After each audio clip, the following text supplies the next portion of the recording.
Welcome to Who Knew. We are fans of the current series of Doctor Who, and here we discuss our likes, dislikes, and insights into the modern regeneration of the show.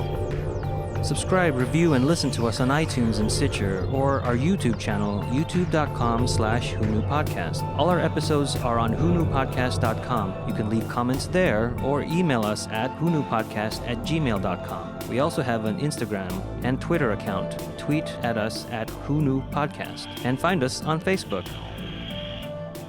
Today's episode is the fourth of the 2008 to 2010 specials entitled The End of Time Part 1. The Ood prophecy that the Doctor's song will end when he knocks 4 times is drawing near. Can the Doctor stop it, or is his death a fixed point in time? This episode is written by Russell T. Davis, directed by Euros Lyn. It originally aired on the 25th of December 2009 and was watched by 11.57 million viewers. Hi, this is Eugene. Let's introduce ourselves. Hi, this is Frank. This is Josh. Hello, this is Auburn. Hey, this is Brian. It's Christmas time once again, and Donna Noble's grandfather, Wilf, is out shopping. He is drawn to a church by the singing of a choir. Inside, he sees the image of the TARDIS in one of the old stained glass windows when a woman approaches and tells him of the mystery of the blue box. In the 1300s, a demon fell from the sky, followed by a man in a blue box who defeated it. It is said that that man will return. Then she disappears without a trace. Suddenly, the image of the Master laughing resonates in Wilf's head. The idea of the demon falling to Earth and then the Doctor showing up to battle with it reminded me of Tooth and Claw. Past people. And I told that to Brian. He says, because then I looked it up, and Tooth and Claw, they're saying that came down in 1540, and this is supposed to be in the 1300s. But it's like, then that started me going, well, what else in this episode are kind of flashbacks or ideas that were started in other episodes that they're kind of hinting at now? So I'll talk about those that I've seen, and wondering if anybody else had seen any as well. Well, my first thought was red demon falling from the sky was the end of the next episode, but that wasn't in the 1300s. So I'm like, yeah. When that happened, I was trying to rack my brain, and then I was like, well, I'm not going to think of it now. Let me pay attention. I kind of forgot about it, so you just said it. It hasn't happened yet, because when I tried to find out if she was referring to anything particular, it could be a Doctor that's coming up. That's true. Yeah, it's just a story. It's not a callback to anything. Okay. So I kind of like that if that's the case. Yeah. Plus, the Doctor gets another title. I like the Sainted Physician. I like the opening narration in this one. It's different. It's somebody we haven't heard before in the show. Yeah. And I like the sweeping graphic shot or effect shot of the planets, and then it goes into Earth. And I just wrote down the pagan rite to banish the cold and the dark. Yeah, that's great. I just like the image that paints in my brain. And Timothy Dalton has a great voice for that. Mm-hmm. Yeah. And so I liked it, and I recognized the voice, but why do they have a narrator for this part that we don't know who this person is? They hired Timothy Dalton to be the narrator? That's a lot of money. When I originally saw this, I was so confused throughout part 1 and part 2. And now watching it now, everything was perfectly clear to me, and it hit me much more emotionally. I'm not a big fan of part 1. Part 2, very much I am, but I wasn't really lost. I was like, but in watching it, I was kind of like, well, no wonder I was lost. It's almost like this was written for people who were so in the know, and back then I was more of a casual fan, in between casual and fan. So it was interesting to watch it now, getting everything, and realizing why I didn't like it back then. I still have my issues with it. It's a very convoluted, twisty plot that it really has to tie itself into knots to work. The best parts of this episode, not the two-parter, but part 1, are for diehards. Which is fine when you're going to be doing the last episode. Yeah, I don't knock it at all. In fact, why would you start watching a show when the main, But, we'll get into more of it. So speaking of Frank's, callbacks to other things, when Wilf has the memory of the Master coming back, he says, they forgot because they must. It reminded me of Love and Monsters. You forget because you must. That's a joke. That's the same line used in that. I know, is it an actual line? I thought it was just Eugene's joke. Love and Monsters, or is that actually used in the episode Love and Monsters? Yes to both. Okay. I think I'm the only one who likes that episode.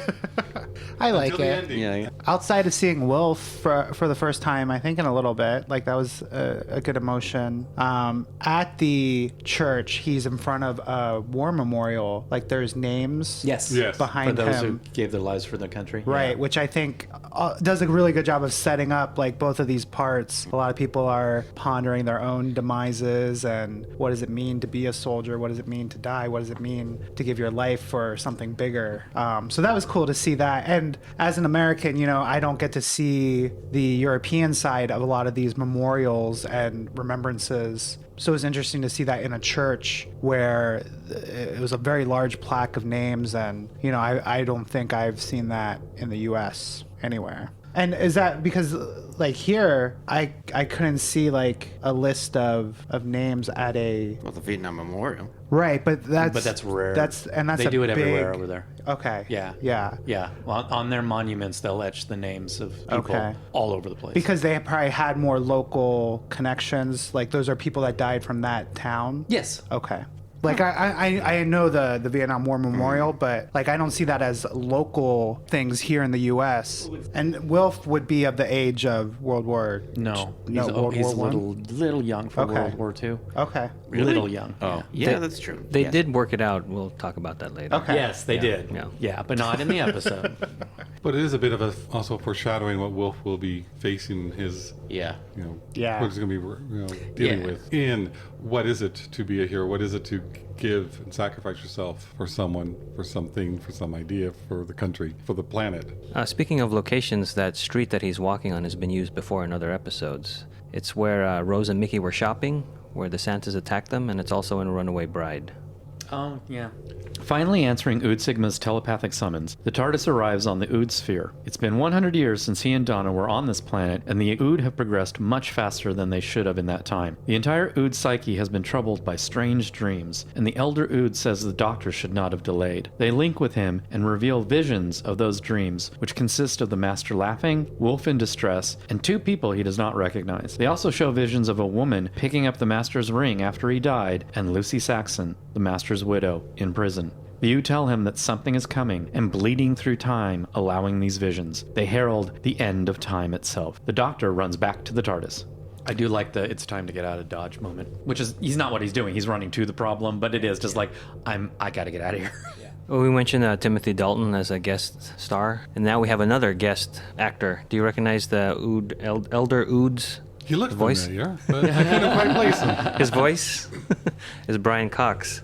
Oh, really? Yeah, I'm like, whoa, funny. this is crazy. You got like two like heavy voice like acting guys. And for those of you who don't know, he was the bad guy in X2, the Colonel or the Striker. Striker. He played was John McKee, the screenwriter. McKee, That's right, he did in a- adaptation.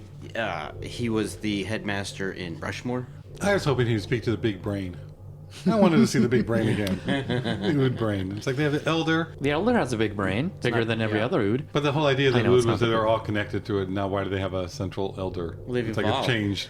Well, that was the thing, though. But it changed so much, so that could be why the Doctor had the problem. But they talked about how much they evolved in 100 years, so that could have been part of that. Also, the brain links them all. The brain never really talked, I don't think. Even in the evolution, I don't think it was going to talk. It's like, but this is the Ood leader. Still wanted to see the brain. Well, yeah, I'd like to see the brain too, but it's on the top of the Elder's head. We also get mentions of other adventures that we don't really see. The Doctor comes onto the Ood planet and he mentions the one that I guess we will see. He mentions that he got married, It's a good Queen Bess. and that's gonna. Her nickname is, well, no longer accurate. And we saw her in the Shakespeare Code, Yes, where she was angry at the Doctor. and then he doesn't know why, and then we'll find out why in the 50th anniversary.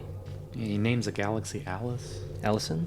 Allison? Something Now like listen. that. And a few other things when he was running after the end of Waters of Mars. Yeah, and it looks like he just came from some sort of Polynesian Yeah. vacation excursion planet. And he's in his happy-go-lucky attitude, but you can tell he's putting it on. That's where David Tennant's really good, where he's like, oh yeah, I don't have a care in the world. Oh no. Oh, something I noticed when he's realizing that the Ood shouldn't be this advanced, they do a camera movement across him, and it's very blurred. I Did you think notice that's that? stabilization. Okay, because I was wondering why they did that, but it's probably the program or Yeah, software. it looks like they probably had rails that they were moving the camera on, and the rails weren't as smooth as they would have liked. So that kind of shimmer on his face. Like, Yes. I've seen that a lot with shaky footage that is then stabilized in post, gets that weird blur effect. And then they have to crop in a little bit to take care of the edges. Yeah. So if you look, there's like a few stages of it. So I think it might have been like maybe a joint in the track itself, or just moving that quickly. Like it just is bumpy. I'm glad you had that answer, because I kept thinking, was this a creative choice to make him look like he's distressed in what's going on? But that makes sense too. Yeah, I did notice that. Okay, cool. It always bugs me when I see that. Yeah. For me, the whole mystery of the Ood evolving quicker, there's no payoff to it. Yeah, now that you mention it. It's just kind of like, oh, well, that sounds interesting, but we never really go back to it. I think their purpose was just to set him on his path. And it is, yes. Yeah. But the way they wrote it for me Right. was kind of made it sound like there's more to this. The whole episode is written that way, in this way that it seems like you're supposed to know. Yeah. Like there's more subtext than there actually is. Yes, very much And so. it's not subtextual, it's referential. So it doesn't really mention what it's talking about. And that seems like subtext that will come back, because we're so used to that type of storytelling. I wonder if some of the additional mystery, maybe because the exterior shot that they're impressed by, while it is cool with the snow, like rocks and towers and little Oods walking, like, to me, it's not like, oh my goodness, that's such an amazing city that you guys built. Yeah, I mean, I felt in the same. 100 I was like, years. oh, that's cool. And then it was supposed to be... Like, the doctor seemed impressed by it, Right. and I wasn't. So maybe they added more just to Well, make it we more also, impressive. We've never seen we don't see the before. We only see the after. Well, I think it's the same exterior As Planet of the Ood? as Planet of the Ood the last time we saw Yeah, them, but come but it's not a very good one. Right. Yeah. Like, it's recognizable, but it's not like all of a sudden you see a bunch of Ood high rises and apartments and And as a viewer, it's been a year and a half since we've seen that Yeah. planet, so it's not something that I think... we're expecting to be. Right. But I think that the script and his performance sell the idea. Yeah. I mean, again, this two-part episode is for fans. In retrospect, I don't mind it. But yeah. There's a lot of... But it takes you out of the moment. Because you're like, Yeah. what? Oh, okay. That's the whole way I watched this episode. The first time I watched it was, what? Oh, okay. What? Oh, okay. And I watch it when you get to the end, and then you watch it the second time, and you're going through it and go, they never resolved. Oh, I bet somebody wrote a book. Right. And it's like, we shouldn't really be thinking that. No. You know? And it once, sure. But there's a lot of instances in this where it's like, does that have a point? Yeah, it's hard with television, especially shows that run this long. Obviously they wrote this two-parter as one story and really stretched out that first half in a quarry. And someone on the set, it's just like, this episode's gonna rock. Shut up, Ralph. We take him for granted. I did like the Ood circle and kind of like the candles and the incense smoke, the religious symbolism, but I like how they wrapped it all up to get all of this exposition out to the audience and to the doctor within that kind of vision quest sort of situation. Yeah. On Earth, the woman who picked up the Master's ring now takes Lucy from her cell and brings her before the prison governor. The governor is a follower of the Master and plans to bring him back, but needs an imprint of the Master to finish her potion. She wipes Lucy's lips, which has kissed the Master many times. She tosses the handkerchief with the imprint into the concoction she created, and the Master begins to form. He draws the life from his willing followers to create his body. But Lucy knew he would try to return and had found out what his followers are planning. A guard hands Lucy a vial full of a counter potion, which she throws onto the forming Master, creating a huge explosion. Later, the TARDIS arrives on top of the prison rubble, and the doctor steps out. He sees that he is too late. Across town, a billionaire, Joshua Naismith, and his daughter Abigail, the couple from the Ood Vision, watch a security tape of the burning prison. They noticed that someone has survived. Watching it with Kelsey, she immediately was like, oh, they let her have lipstick in prison? Like, that was an odd choice. This whole sequence is fun to watch because it's action packed and it's like, oh wow, we're getting the master back. And I like Lucy when she gets her comeuppance and she suddenly turns. But if you start thinking of the logic behind it, it just falls apart completely. Weren't you lucky that the one guard who was in league with you was standing close enough to you so that you could get the potion? And why couldn't she just throw the potion, which wouldn't be dramatic? I get it, but you have to give her that moment of saying, ha ha ha, I know you. It just that the guard being there doesn't necessarily bump me, because if the guard is waiting for this to happen, then she's going to make sure she's there. But the biological DNA still on her lips years later or whatever. And I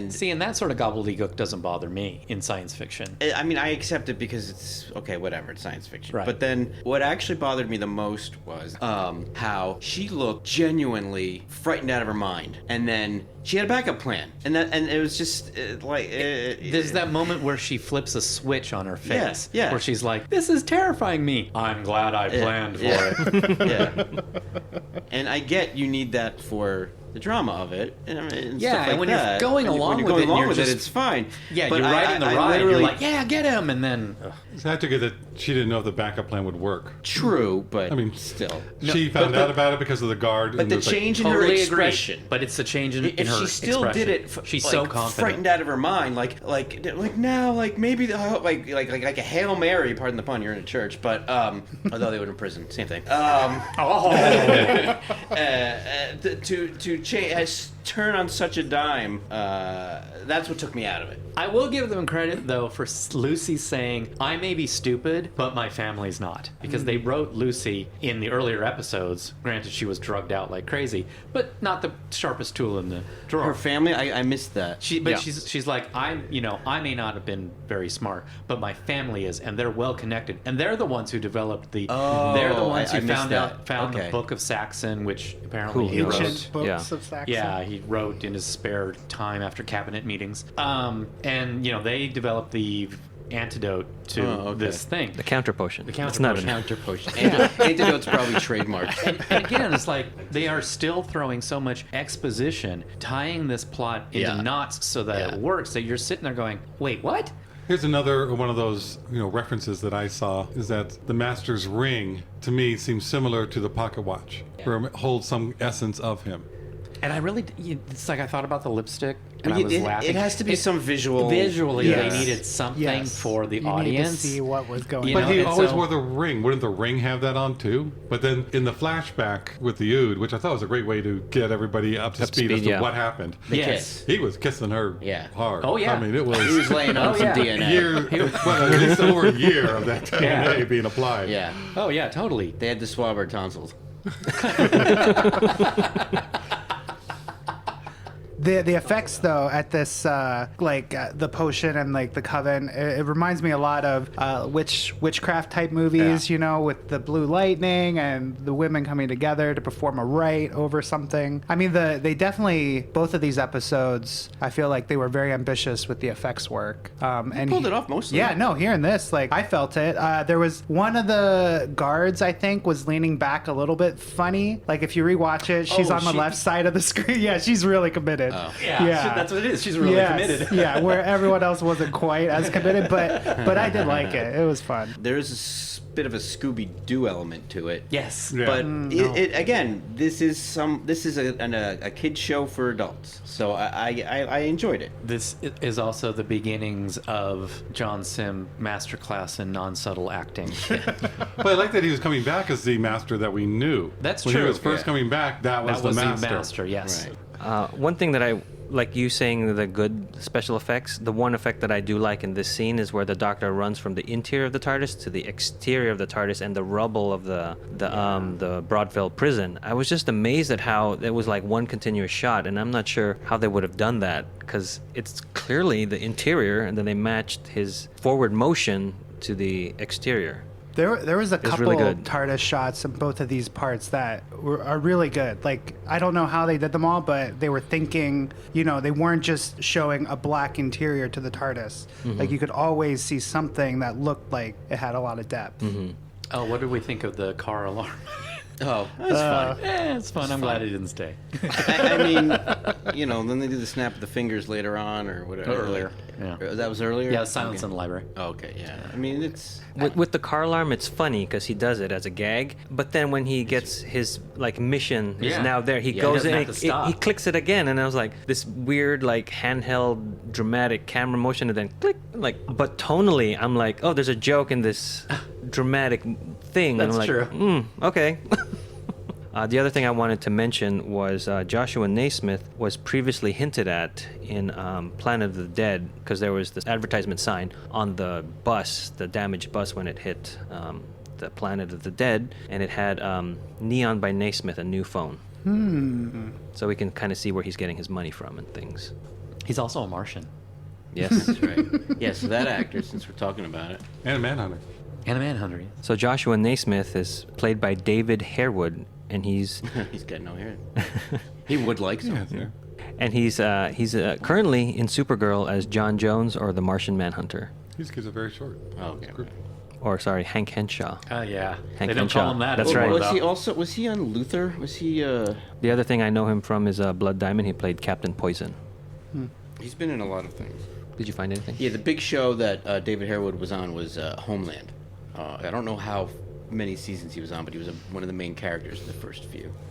And Claire Bloom is the actress who's the mysterious woman, and she's a very famous British actress from the 50s, 60s, 70s, all the way. yeah. up. I think we would know Claire Bloom best as Hera from Clash of the Titans. Oh, get out. Okay. She's also Queen Mary in The King's Speech, if you remember that. I have to watch I it thought. again. Thank you. I keep thinking it's like she's Queen Mary, but she's not. I was thinking The Crown. She's Queen Mary in The King's Speech. Thank you. I needed that. The master, when he is coming back and he says I'm never dying or something to that effect, that's echoed, or in some senses it's pre-echoed by Timothy Dalton's character that we'll get to Yes. later. It's a theme, yeah. And so because of the circular nature of this, do you think the president or Rassilon's, that's because of Rassilon doing that? I mean, obviously the whole Masters thing is because of that, but is that specific thing like a connection to their personalities? I mean, it could be, Yeah. but it's not here nor there. Yeah. It also could be just the time war has taken the effect on these people. Well, I mean, definitely the Master always wanted to live. He's definitely one of those villains that I want to live forever, and I've run out of regeneration, so I'm going to steal somebody else's yeah. body and get regenerations again. I'm going to make a deal with the Time Lords to get more regenerations, all that kind of stuff. So for him, when he's waking up and he's never done, I mean, he's like, it worked. So that's how I took that, and that fits perfectly in with the theme of the episode, which Rassilon echoes. That's how I see it. The Master survived Lucy's attack, but was vastly altered and now needs to devour anything and everything to maintain energy. He is randomly phasing between himself and a skeletal being. He finds a food truck at a junkyard, kills the owners and customers, and consumes them. He senses the Doctor is coming for him. The Doctor arrives at the junkyard and chases the Master, but loses him when Wilf and his Silver Cloak gang arrive. Wilf and the other seniors have had bad dreams, so Wilf gathered them together to scour the city for any trace of the Doctor. Wilf and the Doctor go to a coffee shop to talk about dreams and death. They see Donna with her fiancé through the window. She's doing all right. Wilf asks if she can travel with him again, but the Doctor reminds him that if she remembers, her mind will burn, killing her. He tells Wilf that he's been traveling alone since she left and is feeling very lonely. The connection to Sarah Jane Adventures is that meal truck. There's an episode where Clyde has to run away and he's sort of homeless for a little bit, and he goes to eat at the same meal truck. It's the same I remember that one. chain or service. So I found this... I found it way too comical. And I don't know. I mean, it Over was the top, Yeah, gross, it was. I don't. needless. I think John Sim is so over the top that they needed to shoot it more subtly. But all the fast. I get what they were doing, but it just didn't work. The only thing that sold it for me was the acting of the older homeless guy. It was so frightened that and you could sense this guy's crazy, kid. Let's get out of here. That's what sold it for me. I mean, the joke was almost talk about fast food, as he just devouring it, and they speed up the film. I did like how the older fellow said that the young kid doesn't talk, and then the first time he talks, it's because he recognizes him, John Saxon. Harold. Harold Saxon. So, which that brought that much more attention to that point. So I thought that was really well done. And again, watching it again this time, knowing how annoyed I was about it before, I didn't mind it so much just in the grand scheme of things. I mean, he's sort of, basically, this incarnation of the Master is the Joker. It's how I kind of see him. So, which I'm not a huge fan of this. He just doesn't seem threatening any more than a loose cannon. Right. I just couldn't take him seriously because of his acting. But I don't think he was acting poorly. I just think it was a poor choice. It was a poor, and written and filmed and Directed, yeah. Directed in that He direction. gave what I think they wanted him to give. Exactly. I kind of like the Gollum crazy acting. Gollum? Yes. Yeah, he's kind of got that kind of like the precious, it's mine kind of thing. Cook the fish. I do think it is more because I've now rewatched this a few times where I'm sure at first I was like, what is going on? I know I was like, what is going on? Especially with the phasing to the skeleton and all the superpowers that he acquires. But on this last rewatch, I really liked it because he is giving his all to do this character. Oh yeah, for sure. Like everything that he did in this episode, I give that actor credit. Yeah. Oh yeah, later on too. Like, even oh with my the gosh. eating and going, Yeah. like he definitely sells it. But I just don't like the choice of that, of what they do, and I'm used to it now, so I was able to enjoy the episode more. Speaking of the Wilf and the silver cloak, Wilf puts on the 2 antlers again. Did you notice Yes. that? And his red cap. That was his personal red cap, and I think those are his personal 2 antlers. But on the red like wool knit cap, it has a paratrooper badge from when he served. That's nice. his. The actor. Oh. Bernard Wow. Cribbins is actual, I guess, commendation. And so that's carried over from his first appearance in Voyage of the Damned. It's consistent because he brought all his own wardrobe and props. And what war was Bernard Cribbins in? He was probably World War II or Korea. Yeah, probably Korea. Well, he says he was in Palestine. That's Wilf No, says but No, that's his that's Wilf. true story, okay. and they used it for That's this. his story. He was Uh-huh. in the part. Oh my. Wow. Okay. And that was 48. So that was right after World War II. I guess he was just really young. What do you mean? What conflict would that have been? Palestinians and the Jews. No, but is that still World War II? No.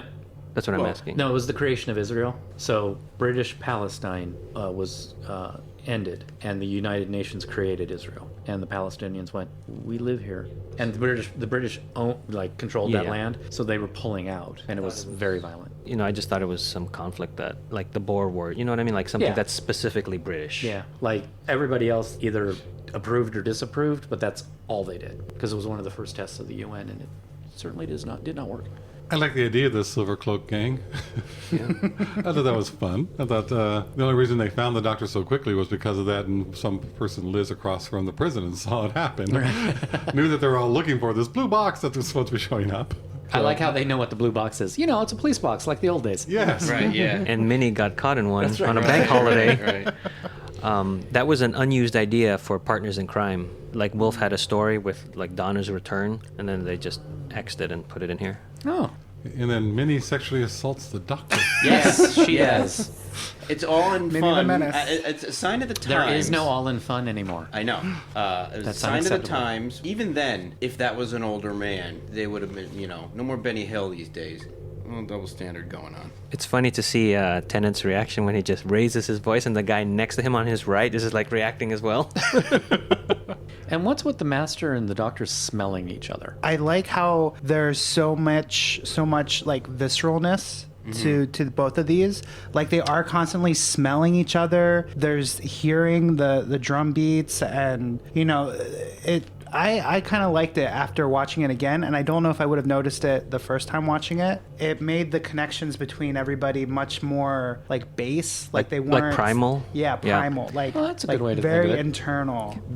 Because I take that as part of this doctor, the 10th doctor specifically, his incarnation where he likes to taste things, and so he's using his other senses to now find the master. That's how I kind of took it. I don't think I would have minded the master smelling the doctor because the master is all wigged out now, Right. and going weird, and everything's being used way past its potential. Right. But they have the doctor sniffing in the junkyard too. It's like, oh, I don't think I like that. I don't remember him doing that. I remember does the it master once. doing it. He does it like at the top of a junk heap. And It's he weird. also has a line of dialogue, I think it might be in part 2, where he can smell that the master's still on Earth, but can't locate him like that specifically. I wonder if some of it is also with the two people that also had the sandwiches. The master mentions that he didn't regenerate, so he's in that same form. Maybe it's because the doctor has seen him and spent all that time in that form that, usually when you regenerate, everything is new and it wipes away all of those. Yeah, I guess. I mean, It might even be like a psychic link. really is. I'm sure that there was somebody in Russell's brain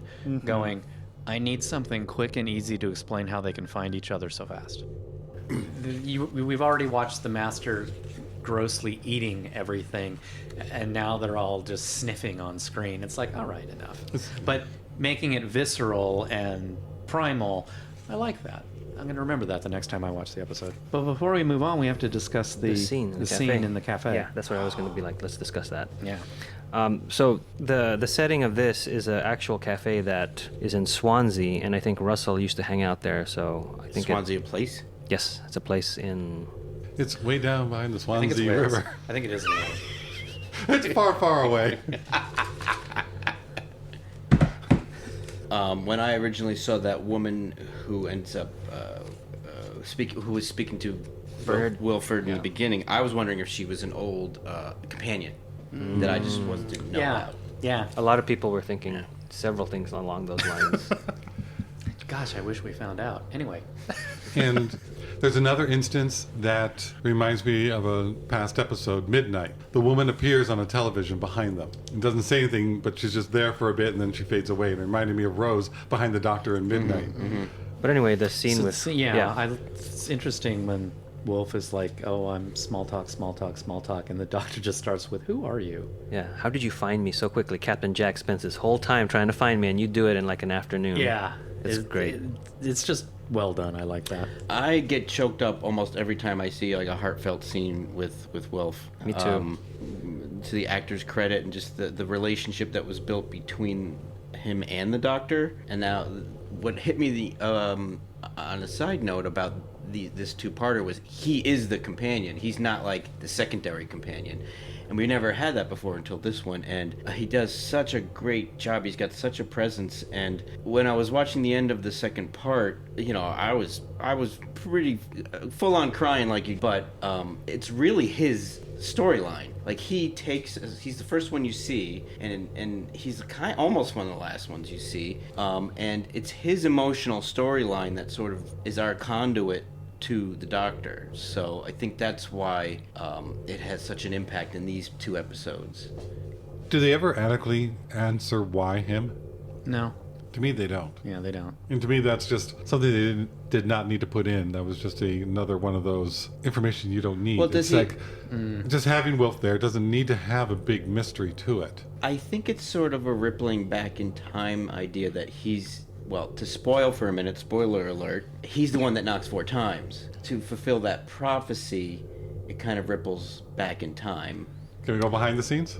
Because originally it was not going to be him. It was just going to be the doctor saving A random person who's, Right, but maybe because we they- know that they're going to be trapped there, Oh, okay. and it's just going to be, does he? Which I think might have been better. Will he just save somebody? Oh no, I This has more emotional Yeah, weight and yeah, dramaticness to it. I get it, but I like for characterization, the doctor.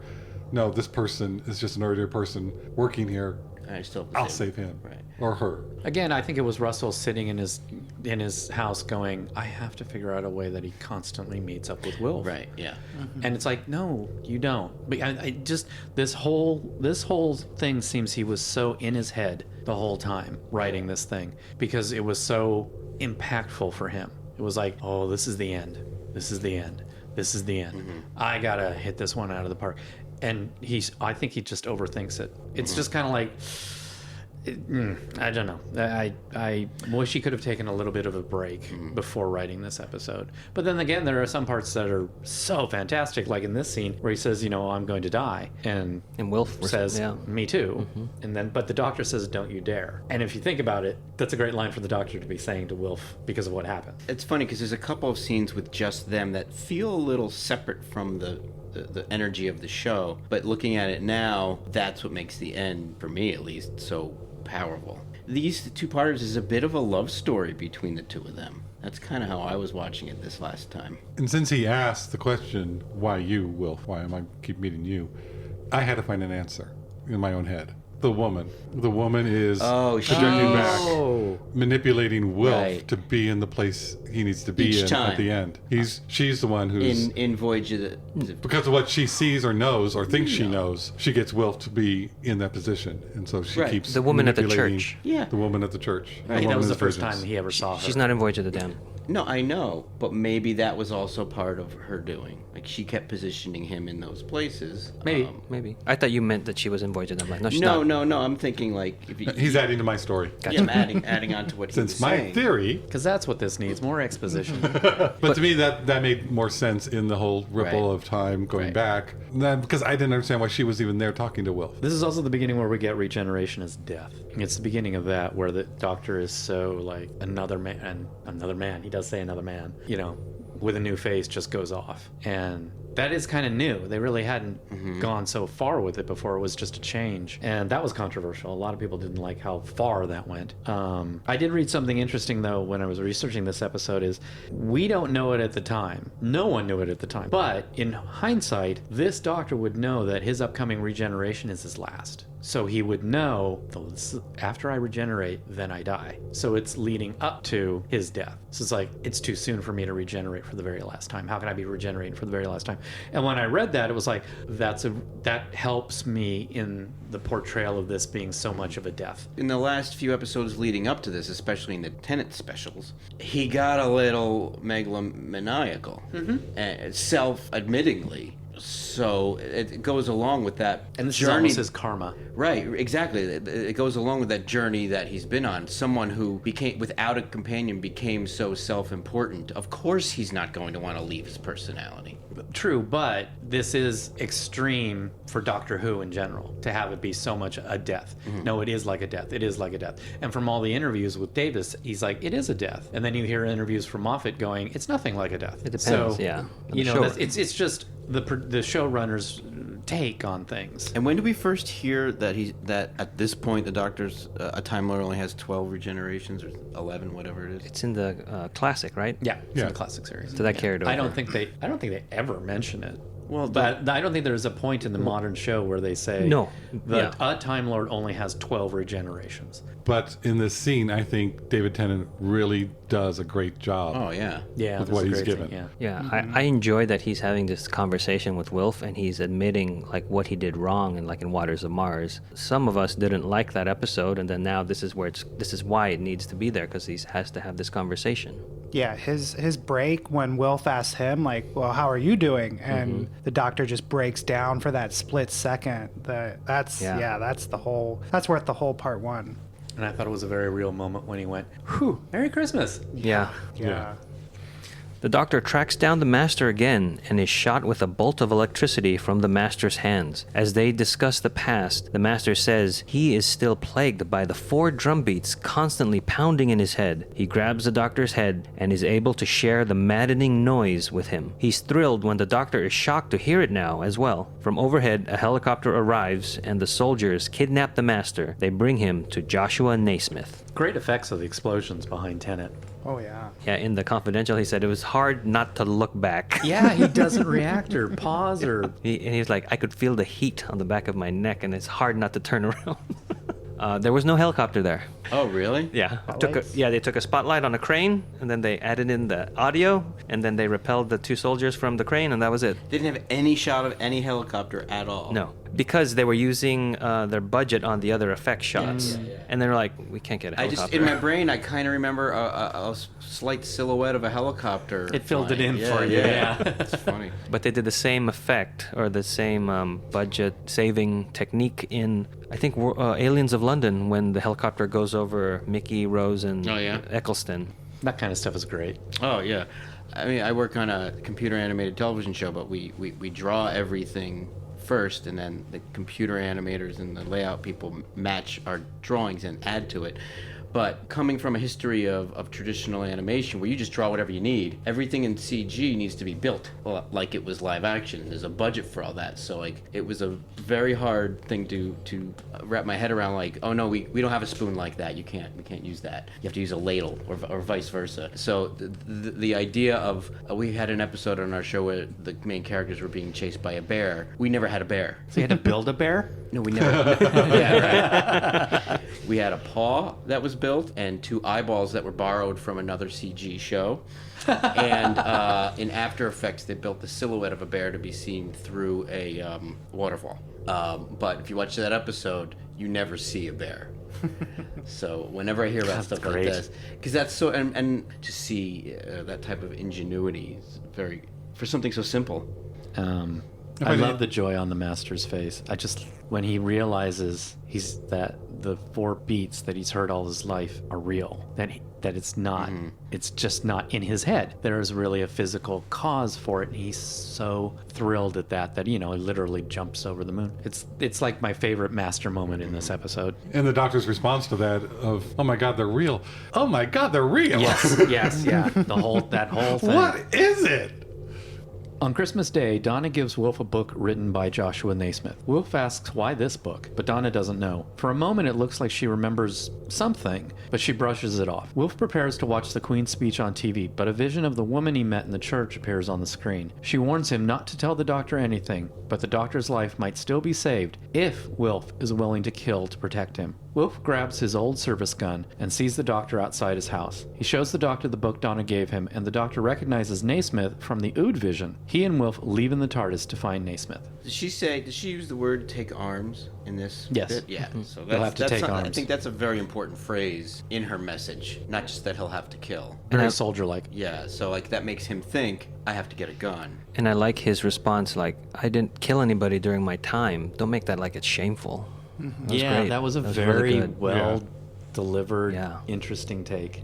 Until you said it, I never really thought about take arms. And because the doctor's weapons are words, Shakespeare. The way you said it, it just brought me back to that, Very quote in Shakespearean. Shakespeare.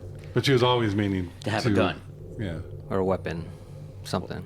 Yeah, I think for her, she's like, that gun up in your trunk, go Yeah, get go it. get But, I can't say that because I got to be mysterious. Right. Which is a Webley pistol, which we've seen Captain Jack with. And it was a service pistol from 1887 to 1963. Wow. So that's where Captain Jack and Wilf would have gotten it in World War II. And it's got a ring in the bottom, so during Christmas you can hang an ornament. It's a it's a ring to put a piece of cord around it so you don't lose your pistol, and you would tie that to the holster. Is it a paratrooper thing, or any soldier would have done that? Usually officers have that. Like the Brigadier has. Mm-hmm. Isn't it like around their arm sometimes? Too? I've seen that. Sometimes around the neck, so you just don't lose it. Yeah. You don't want a rope, because a rope tied around your neck when you're paratrooping. What could go wrong?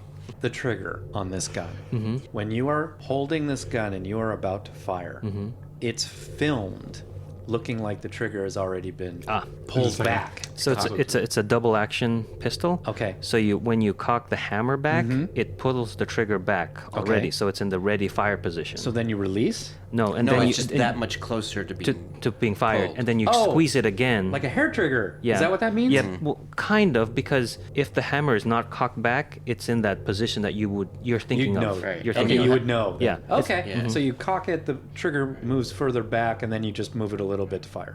So, Thank you. I knew you'd know. The reason it's double action is because it's a revolver. So you cock the hammer back, it rotates the chamber, Yep. into the Great. Thank you. That's I why- needed. It was brought up recently, and it was like, They didn't seem to have very safe handling procedures for the gun in any of the scenes with the gun. Like, kind of I don't know if I'm just paranoid about guns, but yeah. You are not an American, sir. He is just holding that every which way, pointing it up, down, like stroking it, turning it around. It's just, have some respect. He had a little nice bed for it. So Merry Christmas, everybody, everyone that's is right. playing in this scene as well. I I'm just like, noticed that. oh, it's back again, yay. And I like Sylvia in this scene, and it brings humanity to her. Yes. She's great in both of these I episodes. mean, we've always hated her, because we only see the bad And side in a and what good she's way. She You know, was really good in the Turn Left episode. Yeah, but But she's also always hard on berating Donna, being hard on her. But I mean, the actress. Oh yeah, the actress has always been Yeah. good, but Sylvia, The character. The character. Right. The character it's just that herself. moment is great. Well, it's like, first her and Donna are laughing over the card, and just you can see that they get together and they do like each other, and there is love there, which is really nice from all the other times we've seen it where it's only the animosity. And then when Donna comes out, are you yelling at thin air? Thin air. It's like, yes. Yes, possibly. it's just. But it's funny that they've switched places, whereas they used to try to keep it a secret from the other one, mother, yeah. and now the mother's Yeah. trying to keep it a secret from Donna. That scene where they're laughing at the card, Catherine Tate's laugh just reminded me of the old Catherine Tate, and I thought of you saying old Donna, that's right. old Donna, because she's reverted. This is Runaway Loud, Bride. gullible, and Yeah, obnoxious. and that laugh is funny, but it's like really loud. You're right. I think Sylvia's laugh at that point really reminded me of the Masters, and I don't know if they Oh, it did reminded that. me of Donna. And I thought Okay. that's where Donna got her big laugh. It's like when Sylvia lets go, she's very similar to her daughter. It is funny though. Right before after they're laughing at the card, and they have that little moment. They have another little moment where it's like, "Oh, this is lovely. Did you keep the receipt?" Yes, of course I And did. of course I did. And it's like, okay, there's Sylvia and Donna, But that's them. But Donna's kept the receipt because she knows what Sylvia's like, and so it was very real. And also when Sylvia goes outside and sees the doctor, what are you doing here? And Merry Christmas. Oh, Merry Christmas. No, what are you doing? Just delivered well, a lot of fun. And she's doing it more as not against the doctor, but more of trying to protect her daughter. Yes, she's She's like, protecting I her daughter. know what She's you not- said. You can't be here. Yeah, she's not angry at the doctor anymore. And Donna's still picking up, on what's needed and gets the book for Wilf. And that just, So it nice. tears at your heart a bit. When Wilf is, I guess he's in the second story getting his pistol, the doctor throws a pebble at the window, but it sounds like Yes. heavier than a pebble. Yeah. Because I expected there to be like a hole in the window or something else, and then he just looks out and the doctor's like, follow me. Yeah, like, not the best Foley. like, whoa.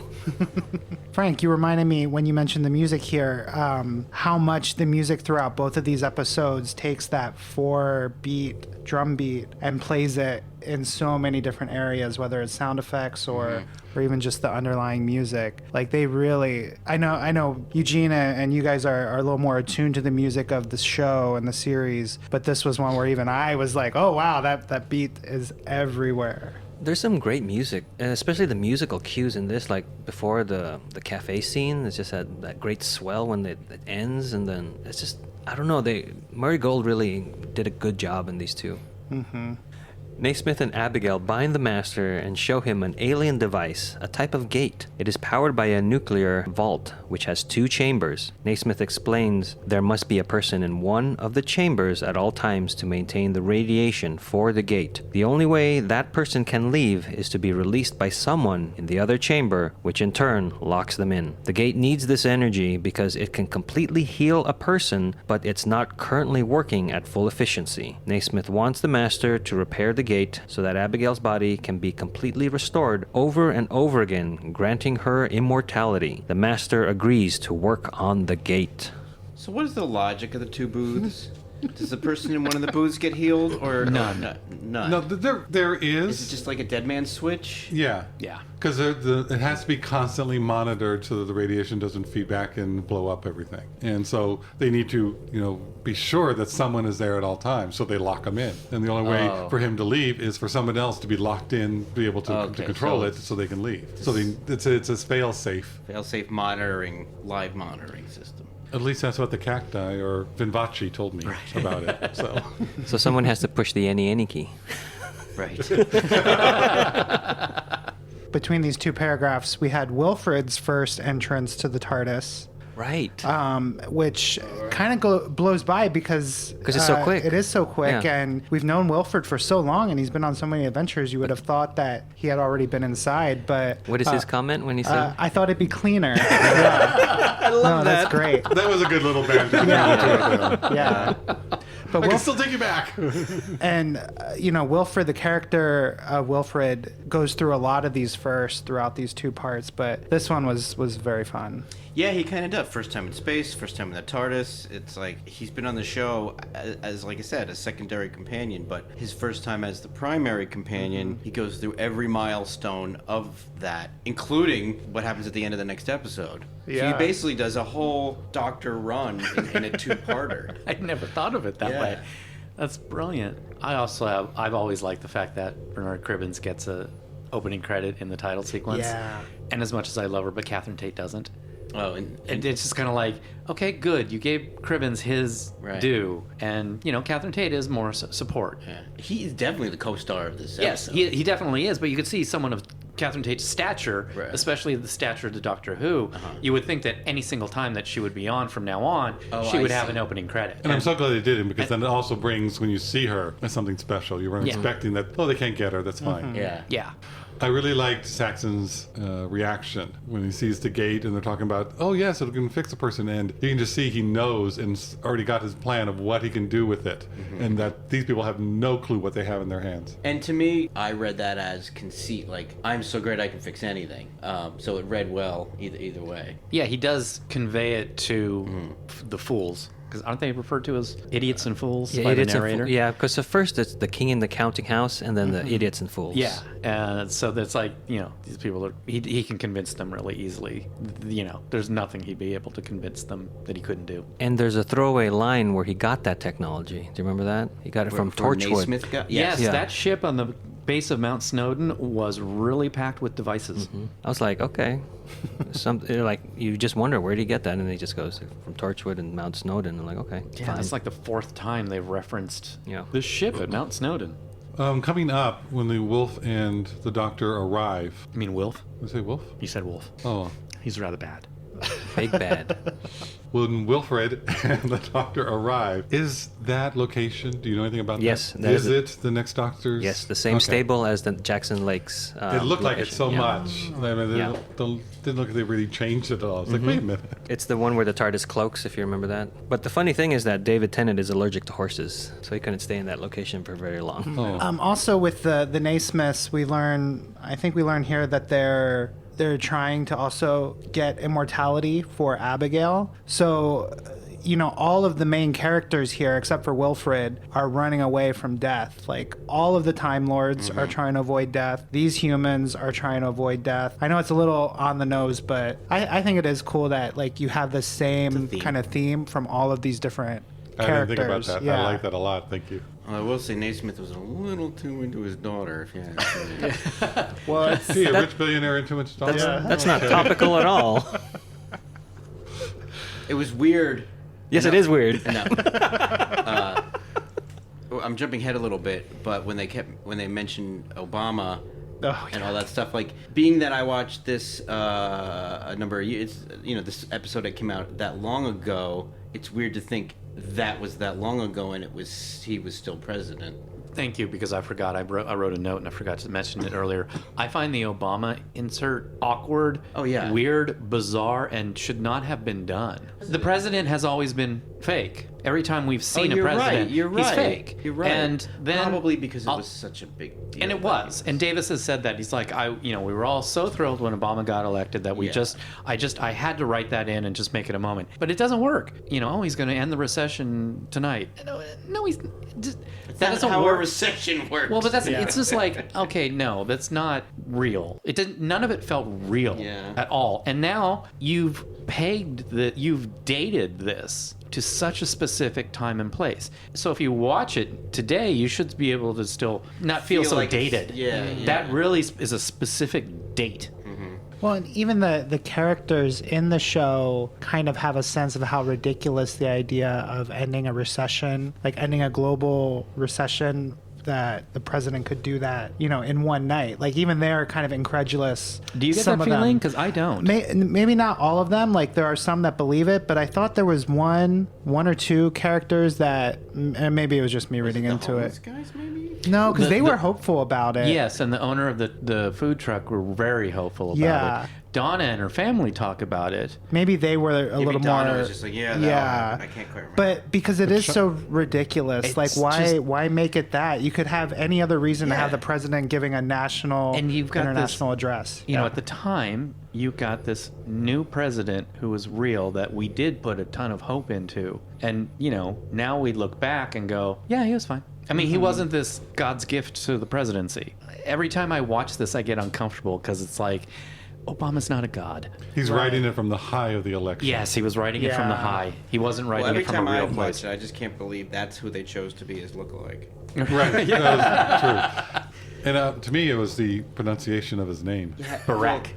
Yeah, well, that's, But that was Trinity Wells, and she is who she is. Everybody said it. Really? I thought it was just Trinity. probably- And now you're President Barack Obama. Oh, What? maybe that's how the British pronounce it. Yeah, it I just bet seems you it odd. is. Threw me out. The reason it seemed to really be there was because then they can show the President of the United States as well as China Yeah. and others. But they built so much for the President. You could just shown them like Yeah. the other ones did. And But later the fact on. is that it was current. If it had something, if they were pinpointing a moment in time when Obama did something, like because they used Churchill, they used historical figures, Right. But because it was our president at the time, and he was using, because basically after these two-parters over, why doesn't Obama just save the recession again? Correct. Yeah. Right.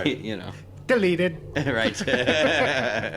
Two of Naismith's scientists are aliens in disguise who want the gate for themselves. The Doctor and Wilf arrive at the Naismith estate, and the Doctor easily identifies them. They explain that the immortality gate is a medical device that can not only heal a person, but can heal a whole planetary population at the same time. The Master fixes the gate, but to his specifications. As the gate begins to function, the Doctor sees the alterations and runs to warn everyone. The Master jumps into the gate, which transmits his template to every human on the planet. In the silliest, Yeah. shaky head effect. It wouldn't have been as silly if it didn't last so long. It goes on forever. The effect worked, but it was just It's was, only one of those effects that would have worked briefly. Yeah. Extremely briefly, They like from sat one on person. it, and then you could see the Obama actor is clearly not Obama. Like, I'm sorry, I'm gonna stick on that. But I will say this is where John Smith, I have to applaud him. He dresses That up poor in man. every Oh, yeah. costume Oh, and yes. does I heard he got them. paid for every one of those parts. It's crazy. That press conference scene in the White House, that was directed by Julie Gardner, the producer. Oh, really? Yeah. Oh. It's interesting to see the behind the scenes because they lock off the camera and he sits in every seat and there's a green screen behind him and he goes in every seat. I'm like, good Lord. And all the wardrobe changes. But I think he says the hardest part was the laughing destroyed him. He just was laughing for days and days and days on end, and he just was going nuts with it. And to be like, I'm a different person, I have to laugh a little bit differently. And then they go outside and they're shooting him, in a courtyard, and then they're shooting him on these buildings. Yeah. Really, wow. Here's another one of my references to a past episode, in that the gate, transforms people into the template that it has, similar to the nanites in Empty Child, the Doctor Dances. So the same idea of a medical device trying to heal and using an incorrect kind of template to do so. So to me, that seems like it was being reused again.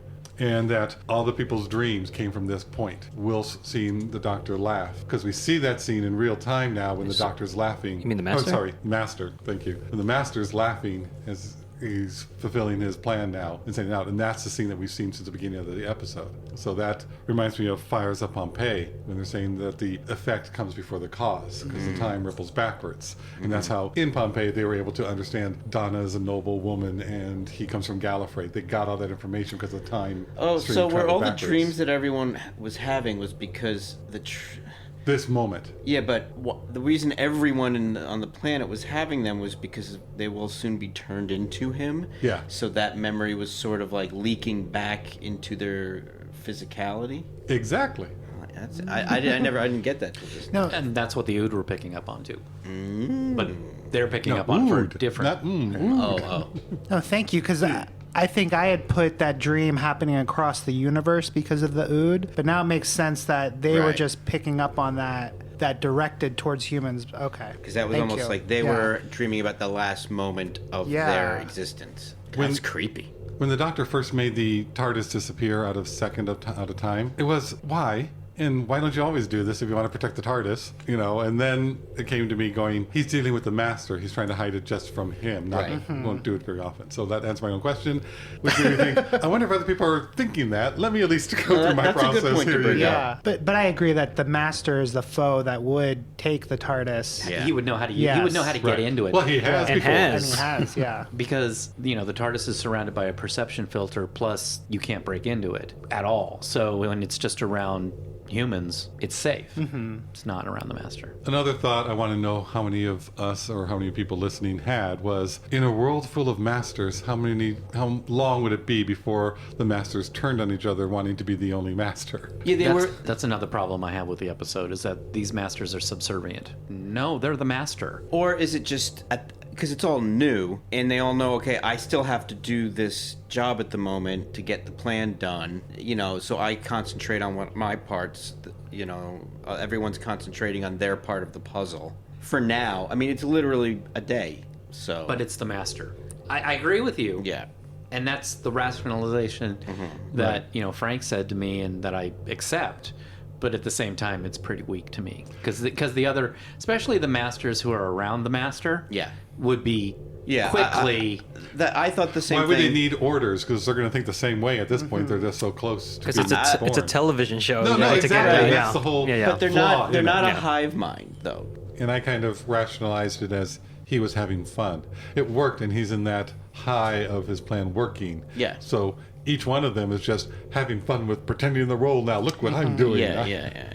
I agree with all of that. I think the larger problem I would have had is 6 billion voracious masters who need to eat everything, having the self-control to keep doing this plan. Yeah, and I wasn't sure if that translated or not in being fixed, in that he's the only one who's still ravenous, but the other ones weren't. Not But I'm until not part sure. 2, Oh. when they see Donna, and then they look also at- say that they're Right. hungry. But they don't have the skull thing, so Yeah, it's different. they are different. Yeah, because they And they go back. They were physical bodies that he just changed, as opposed to being brought. Do you back. think that they all are Time Lords with 2 hearts? No. They're Oh, humans yes, that... yes. Okay. Yes. So they turn the humans... Yes, because they said that was part of the That's all in their head. amplification. It's all in their head, but their physical... No, but it was the 4-beat. Okay. I mean, I don't know. It Yeah. doesn't, and it doesn't really matter, and it doesn't really make sense when you try Yeah, to yeah. apply It's one the of those you just have to scientific go method. with. It's You a know, show. When you ever yeah. think about it, it's flawed in how it's the Yeah. delivery of it. But Yeah, I never thought about that. It's not important. Doesn't really matter. There's one shot of it's in the control room with the 4 masters at the computers, and then there's one master behind them that has this one look. I forget exactly when it is, but his look is just so it seems like he's worried for somebody on screen. That's not one of the masters, but a different character. And it just made it too human. It was oh, he's worried about what's going to happen to this other character. But I mean, maybe it's just me reading into it, but that was one where it really broke down. The personality of the master was not in that guy, master number 6 in this shot. People begin to change, being repaired by becoming the master. The Doctor places Wilf into the nuclear vault, which shields him from the altering effects. Over the entire world, every human is becoming the master except for Donna, who is watching her mother and fiancé change. This causes images of her experiences with the Doctor to come flooding back, causing her incredible pain. Jamie's rejecting her bionics. See, this is again what I'm not so clear of. If that was just a fail-safe monitoring system, why was it lead-line nuclear-proof? Because if something does happen, it's to contain all the radiation, so it does have. Okay. And the operator would die, but no one else would. Oh, okay. It does not make sense. No. All right. In my mind, I'm like, go get Gadget. Have him just... Right. Put one of those chambers somewhere else without a person in it, and just put the radiation into that if something happens. Right. That's what I Yeah. don't. It's just every 17 hours he has to put in 4, 8, Right. 16, 17. And then move the island.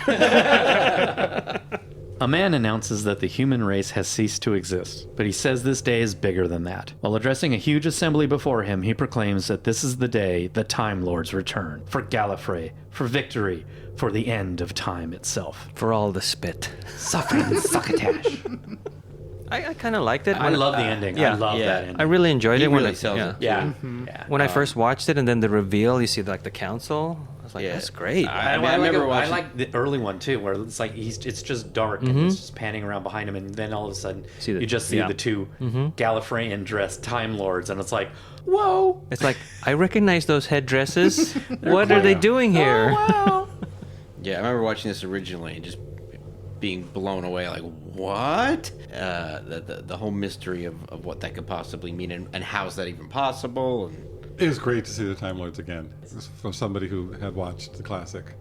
And I'll know if somebody who hadn't seen that, if that makes any impact, or just like, who are these people? yeah, I mean, I didn't know much about I didn't know anything about the classic except for, like I've said before on our podcast, Tom Baker on Starlog magazine. It was all new to me. But if you only knew the modern show, they're constantly talking about the Time Lords. But would you have gotten it that it was them? He says You know, it. no, I mean But he by the says it. visually, but No. visually we had gotten it. No, It's a not double at all. whammy. It's a double whammy when you know, but otherwise it's just because Timothy Dalton is saying it, and then it's like, wow, that's a fashion choice. To me, the whole scene looked a lot like Phantom Menace. Yeah. Yeah, Yeah. the Senate. It did. Yeah. But I couldn't see E.T., but oh well. And I think they've used that He went image also, about the vote of the council, or is that coming up in the next episode? I think They use that scene. Next, I think. I think it's next. But they show it here, and that's where another reference to a past episode comes in. Because I think it's in this scene where they have the 5 Time Lords. So in that very last scene, they're showing the High Council, and this is the result of the vote that's coming up. And it's the last kind of reference to another episode that we've seen. And there are 2 women there, and they have their hands up against their eyes like the weeping angels. So in Blink. So that is a nice little, what? or Fires of Pompeii, like we mentioned. That is true. Do you guys like the master race? Yeah. yes. That was a good- I think Yeah. that basically that was a joke that they've been waiting to write an episode about forever. Yes. Well, and I also think that when they were filming it and they went, look at that spit, that's acting. Yeah. According to Gary Oldman. Really want to say to them, please don't use that. But that's just me. Again, Well, they visceral, had the backlight primal. just to see it. Yeah. Yeah. Oh, yeah, they did, didn't they? Yeah. No, they wanted you to see Yeah. all of wow, it. I never thought of that. Oh, Yeah. wow. Yeah. Some production stuff. The Vinvaci, they were digitally greenified. You can tell. Oh, I was wondering because there was sometimes that Yeah. the guy seemed a little Yeah. regular fleshy. So what's up with that? Go ahead. Oh, I was just going to mention seeing some of the Doctor Who confidentials. You see them, and the inner part of their face is still flesh colored. Oh, really? I haven't watched those yet. Yeah. That was the original conceit, is that they're flesh colored like human flesh tones, and then it slowly transitions to the green. On camera, it looked like they were just wearing a weird green wig. So then the mill went in and painted their full face and anything flesh colored green to match. And I thought they did a really great job. Oh yeah, overall I thought the makeup looked Yeah. good. Another thing behind the scenes is, well, maybe it'll come back second episode. They made John Sim masks of the Master smiling, like so the Extras. far background extras would be wearing that, so they wouldn't have to do all the digital composition. That's smart. But it was kind of freaky, and they gave Sim one of them. Oh yeah. Weird. All right, so the end of time part 1. Who is this episode good for? Or more specifically, this episode is good for who? A new viewer, a casual viewer, a fan of the show, or a diehard?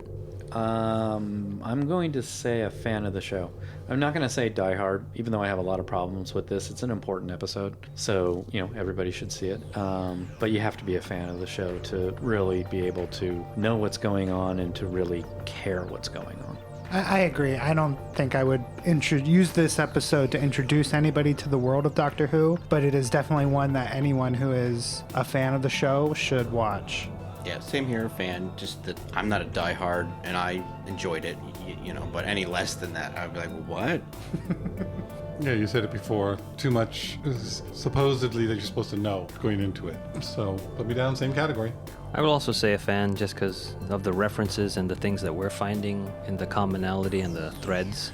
The other thing that, for me, it makes it a fan is that it really goes back to classic Who with like the master-doctor relationship, and then they're finally in some sort of country house with the stable, which the modern show is kind of shied away from. It's more like urban and cities, where like John Pertwee was all throughout the countryside.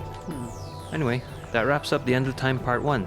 Thanks for listening, and we will see you next time when the future becomes the present. You've just listened to an episode of Who Knew? Our wonderful theme music is by Michael Grady. Find him on Facebook at The Universe Explodes. All our episodes are engineered by Allburn. You can also find this show in several places. Follow us on Twitter at Who Knew Podcast. Subscribe, review, and listen to us on iTunes and Stitcher. Or our YouTube channel, youtube.com/Who Knew Podcast. Comment on our Facebook page. Please leave comments, reviews, and click like to help support Who Knew Podcast. Also listen to us on your Amazon Echo by enabling a podcast skill. All of our episodes are on whoknewpodcast.com. This podcast is inspired by Doctor Who. The longest running sci-fi show in history. And especially the revival spearheaded by Russell T. Davis. Thanks to Russell, Sidney Newman, Verity Lambert, Ron Grainer, And all those involved in the adventures of our favorite Time Lord. Your work continues to inspire and entertain.